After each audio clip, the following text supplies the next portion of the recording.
Sarah Chimoy can't sit up.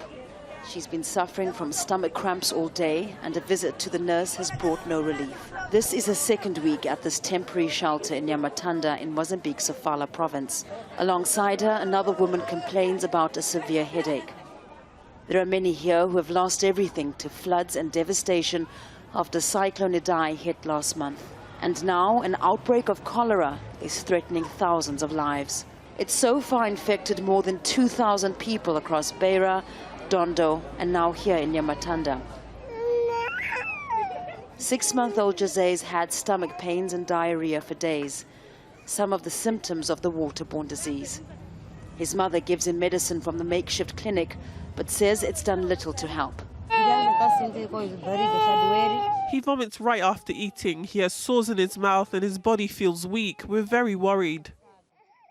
There are too many mothers to count here telling the same story.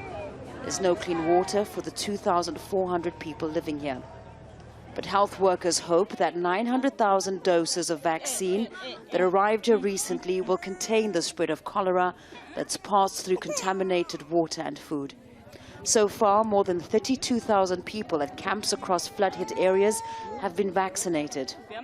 While aid agencies are warning people of the dangers of cholera and distributing vaccines, many are still using rivers for bathing and cleaning. Some don't have any option but to drink water like this, possibly contaminated with the disease. Water and sanitation facilities were badly damaged, if not completely destroyed, by the cyclone. UNICEF is working to assess and treat as much of the water as possible to make it drinkable. The closest water source to the camp is a well, left uncovered and contaminated, they say most likely by cholera and E. coli. We have to work on priorities at the moment because the scale of the disaster is too big. The priorities number one is to make sure we've got water and sanitation to adequate standards in the settlements like this one, and the second one is the fight against cholera. Then we will help communities to also recover from the disaster. It will take months to get these people back on their feet. For now, just as they did following the cyclone that tore their lives apart, they're surviving a day at a time.